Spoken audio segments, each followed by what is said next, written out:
On arrive au mois de juin et peut-être que vous avez pris des résolutions en janvier d'apprendre le français cette année ou de vous remettre au français.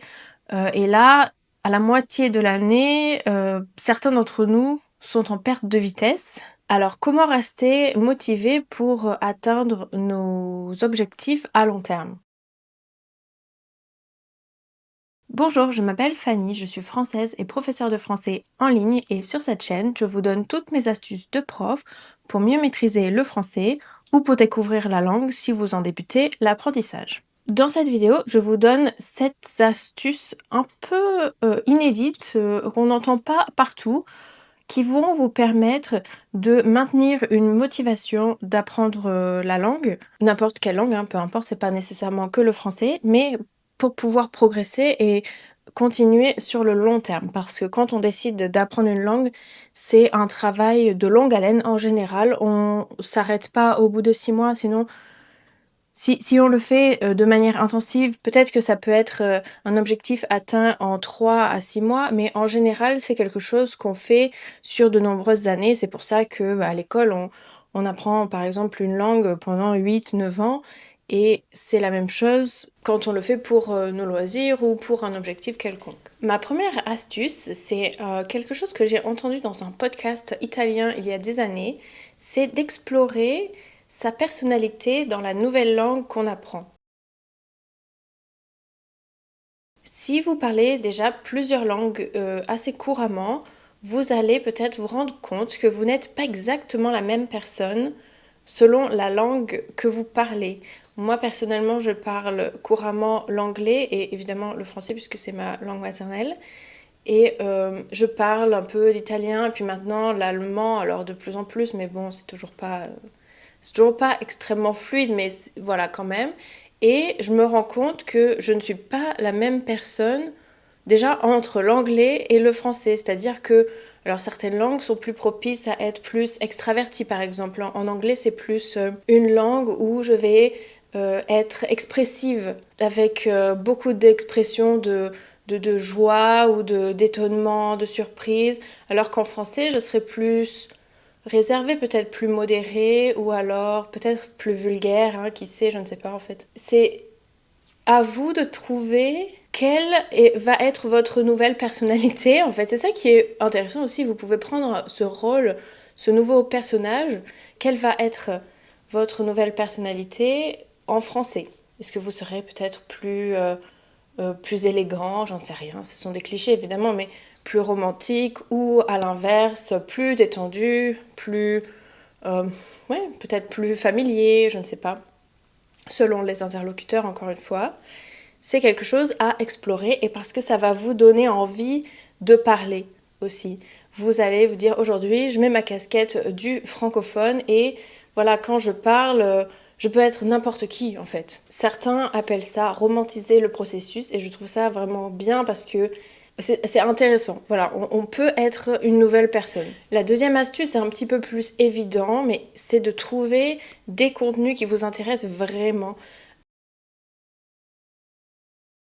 En dehors de regarder du contenu pour apprendre le français comme vous en trouvez sur ma chaîne ou sur d'autres chaînes d'apprentissage du français, il faut que vous ayez des contenus, des films, ça peut être des vidéos YouTube, ça peut être des podcasts, des émissions de radio, de la musique, qui vraiment vous donnent envie de l'écouter. C'est-à-dire que dans votre langue maternelle, vous écouteriez, vous regarderiez les mêmes types de contenus. Pour ma part, je ne regarde vraiment pas du tout les vidéos pour apprendre une langue, même si j'en fais. C'est pas quelque chose qui, voilà, qui me stimule particulièrement. Je comprends l'intérêt et quand j'ai commencé à apprendre l'allemand, je regardais des vidéos beaucoup plus didactiques, pédagogiques. Mais aujourd'hui, ce qui m'intéresse, ce sont les vlogs, par exemple, le contenu de la vie quotidienne. Et je sais que beaucoup d'entre vous m'ont demandé des vlogs. Ça arrive, promis. Je vais trouver un moyen de faire un vlog intéressant parce qu'en vrai, il ne se passe pas des choses extraordinaires dans ma vie, enfin plus ou moins, mais je veux dire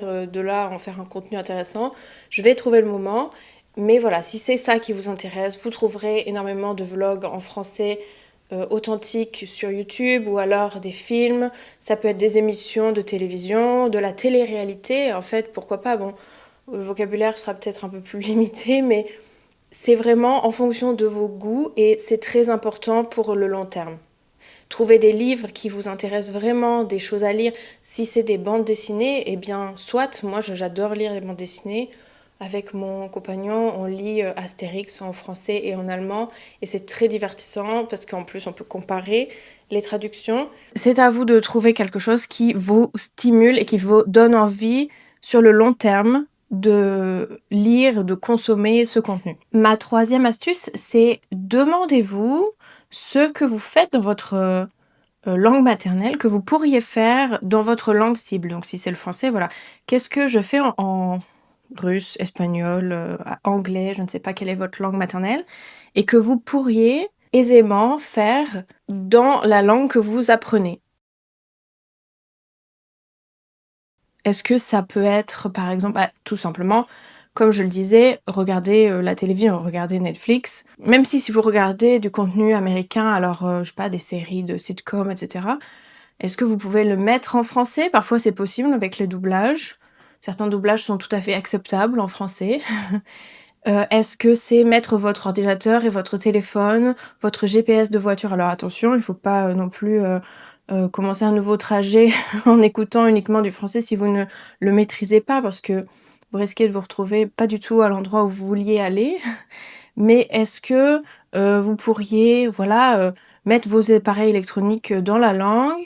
Est-ce que vous pourriez lire les actualités chaque matin dans la langue? Pourquoi pas, si c'est quelque chose que vous faites déjà? Est-ce que si vous êtes un habitué de, faire écrire dans votre journal intime, je ne sais pas, chaque jour, pourquoi pas le faire, dans la langue cible? Si vous avez l'habitude, comme moi, de scroller beaucoup sur les réseaux sociaux, pourquoi pas suivre des comptes en français pour, juste des comptes de contenu que vous aviez l'habitude de consommer. Alors ça peut être, je sais pas, si vous regardez des petits chats mignons ou des vlogs, avec, des animaux, que sais-je, avec une voix off, pourquoi pas avoir la même chose en français?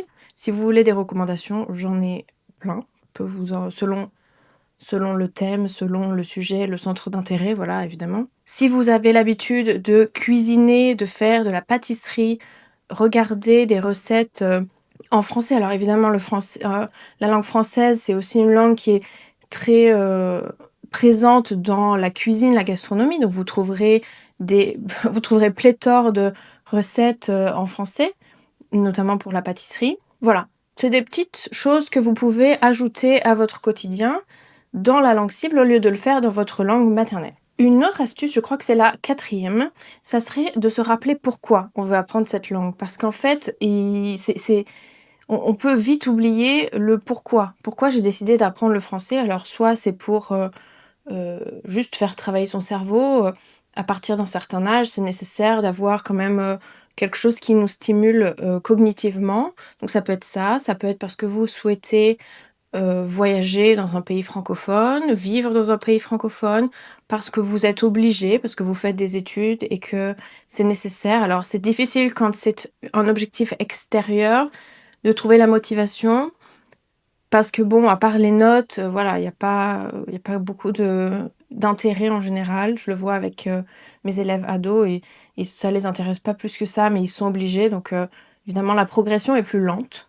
C'est comme ça. Mais peut-être ça serait intéressant de trouver un objectif plus émotionnel, affectif, parce que c'est ça qui va faire que sur le long terme, vous allez persévérer et vous allez continuer à apprendre.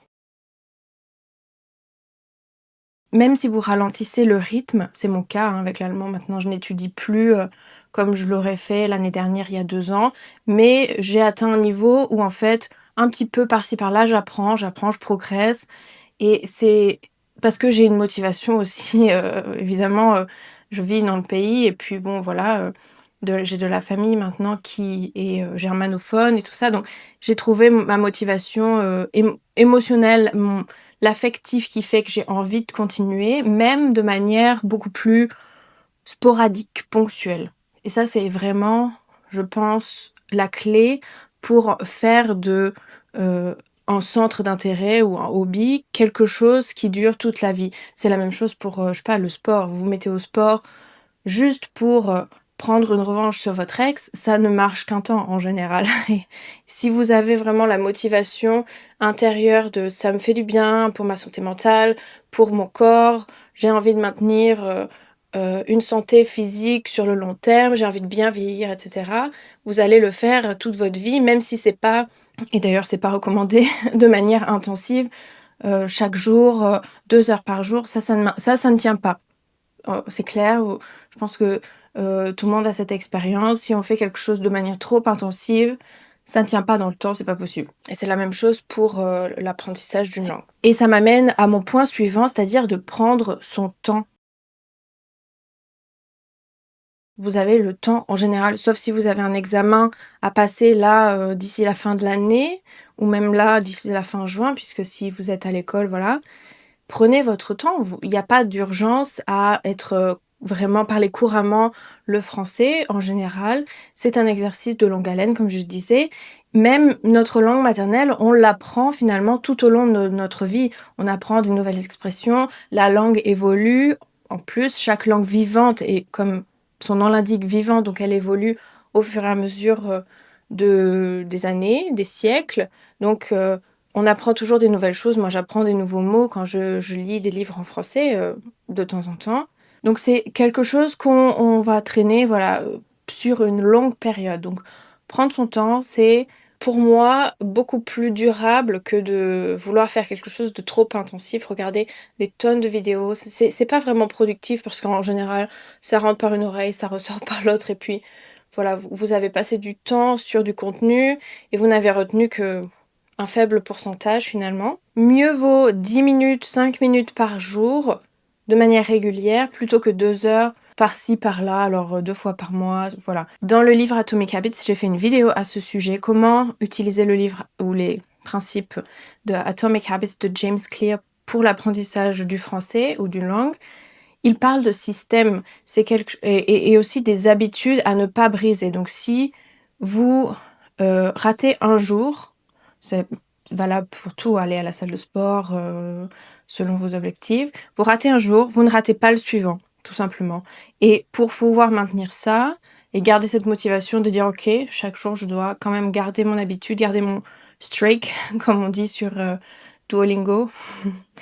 Vous ne faites que 5 minutes et vous êtes sûr d'avoir cette habitude. Vous ne perdez pas l'élan de cette routine en fait. Si vous ratez 2 jours de suite, après le 3e jour, dire ah bah c'est pas grave, j'ai rien fait pendant 2 jours, maintenant bon c'est foutu, j'abandonne et puis dans 3 mois vous reprenez et donc là on voit pas vraiment de progrès. Je crois qu'on en est arrivé à la 6e astuce. Et bien tout simplement ça serait d'après moi de trouver quelqu'un pour vous aider. Donc un tuteur selon votre budget, un étudiant qui donne des cours alors ou du soutien en conversation pour voilà, le week-end, les vacances. Avoir quelqu'un déjà, vous êtes un petit peu obligé, vous avez pris rendez-vous, vous faites la séance, vous êtes un petit peu obligé de vous y tenir. C'est pas très poli d'annuler systématiquement. Donc, vous avez cette régularité. Et en plus, si vous en êtes arrivé à ce plateau-là, le plateau intermédiaire, où vous sentez que vous n'arrivez plus à progresser, c'est le cas de beaucoup de mes élèves et des personnes qui regardent mes vidéos, je sais, parce que j'ai eu beaucoup de commentaires, et j'ai même fait une vidéo à ce sujet. Ah, c'est ça qui va aussi vous booster un petit peu, d'avoir quelqu'un qui vous accompagne, vous donne des pistes aussi, vous force à sortir de votre zone de confort avec peut-être des exercices d'écoute qui sont légèrement plus difficiles que votre niveau, donc en utilisant le Comprehensible Input, qu'on connaît bien sur cette chaîne maintenant. Ou tout simplement juste pour voilà, avoir un objectif un petit peu plus concret, c'est-à-dire de parler avec un natif. Si ça vous intéresse, alors évidemment ça va être limité, mais pour l'été, ma nièce, elle a 19 ans, elle est étudiante et elle est très sympa et elle donne des cours de conversation. Alors voilà, c'est pas une prof, mais voilà, c'est juste pour discuter. Elle fait ça pour l'été, il y a plein d'étudiants qui font ça. Vous trouverez sur les plateformes des gens qui ne sont pas nécessairement des professeurs parce que on n'a pas tous le budget pour prendre des cours avec un professeur certifié, etc. Mais un tuteur, quelqu'un qui va vous aider, vous motiver aussi à vouloir vraiment vous faire comprendre, vous faire parler, ça peut être une bonne manière sur le long terme de garder la motivation. Et je crois qu'on arrive à la dernière astuce, mais peut-être que je me trompe. Il me semble que j'ai tout dit. Oui, donc la 7e astuce, ça serait de pouvoir constater vos progrès. Parce que souvent, quand on se lance dans quelque chose, alors peu importe l'activité que vous faites, on oublie de se rappeler d'où on vient et de combien de temps on a mis pour arriver là et des différentes étapes qu'on a franchies. Et en fait, pour moi, c'est vraiment nécessaire pour vous montrer, vous prouver à vous-même que ça fonctionne, votre méthode fonctionne et que vous êtes parti de zéro. Ça a mis plus ou moins de temps selon les personnes. Il y en a qui ont plus de facilité que d'autres à apprendre des langues, hein, c'est comme ça. On n'est pas tous égaux à ce niveau-là. Mais c'est important de pouvoir voir les progrès. Et ça donne un sentiment d'accomplissement et ça vous donne envie d'aller plus loin. Et par exemple, ce que vous pouvez faire facilement, c'est vous enregistrer au tout début de votre apprentissage, quelques mois plus tard ou quelques semaines plus tard. Et puis voilà, graduellement, régulièrement, de temps en temps, tous les 2-3 mois, selon l'intensité de votre apprentissage. Vous pouvez relire un ancien texte que vous trouviez difficile à l'époque, revoir une vidéo que vous trouviez difficile à l'époque, voir si maintenant c'est plus facile. Si vous comprenez plus de choses, si vous êtes plus à l'aise, refaire un exercice selon ce que vous préférez, refaire un exercice, refaire un examen, pourquoi pas, éventuellement, ça prend plus de temps, refaire un sujet d'examen que vous trouvez sur internet, un examen de DELF, un examen de TEF, TCF, que sais-je, pour comparer votre score avant-après et vraiment constater, parce que c'est clair qu'il y aura des progrès, constater que vous avez progressé. Et ça, c'est ce qui va vous montrer que finalement, c'est pas en vain, hein, tous vos efforts ne sont pas en vain et c'est pareil pour tout. Si vous faites de la course à pied, vous voyez que vos sensations s'améliorent, vous voyez que vos chronomètres s'améliorent, vous pouvez courir des plus longues distances, etc. C'est peut-être plus palpable. Essayez des petits exercices. Alors moi, par exemple, ce qui me conforte dans l'idée que je progresse malgré le manque d'investissement dans l'apprentissage de l'allemand, c'est que quand j'entends maintenant n'importe quelle personne, alors pas toujours, hein, mais une personne me parle en allemand, je n'ai pas forcément le contexte, je comprends. Je comprends plus ou moins ce qu'il veut me dire. Je peux réagir sans hocher la tête un petit peu bêtement et je peux même répondre parfois. Et en fait, c'est hyper gratifiant, c'est hyper valorisant parce qu'on se rend compte que on se développe, on progresse, on s'améliore. Voilà pour mes astuces, j'espère qu'elles vous serviront et franchement, je pense qu'on n'en parle pas assez de cette motivation parce que quand on se lance dans un objectif, alors souvent c'est au mois de janvier, hein, je vois au mois de janvier, j'ai beaucoup plus de vues sur mes vidéos, je sais que certains profitent de la nouvelle année pour se donner des objectifs et en fait au bout d'un moment ça s'essouffle. Bon là c'est les beaux jours, l'été, peut-être que votre tuteur part en vacances, vous allez perdre un petit peu l'élan, voilà. Mais il y a des choses vraiment concrètes qu'on peut mettre en place de manière assez simple pour garder la motivation sur le long terme et surtout prendre son temps, être régulier mais pas forcément intensif dans sa pratique. C'est tout pour moi, j'espère que cette vidéo vous aura plu et servi. Dites-moi en commentaire, est-ce que vous êtes toujours motivé pour apprendre le français? Est-ce que vous sentez un petit peu que ça commence à tirer sur la corde et que vous avez plus trop d'intérêt? Est-ce que vous êtes bloqué quelque part? Est-ce que vous voyez que vous ralentissez au niveau des progrès, donc ça vous démotive? Partagez votre expérience dans les commentaires et puis ça servira à beaucoup, je pense. Et puis, n'oubliez pas de vous abonner. Si vous arrivez sur cette chaîne aujourd'hui que vous n'êtes pas abonné, c'est le moment. Je fais plein de vidéos pour vous aider, pour vous garder motivé dans l'apprentissage du français. Et puis, en attendant, je vous retrouve bientôt, très bientôt, pour une prochaine vidéo. Ciao!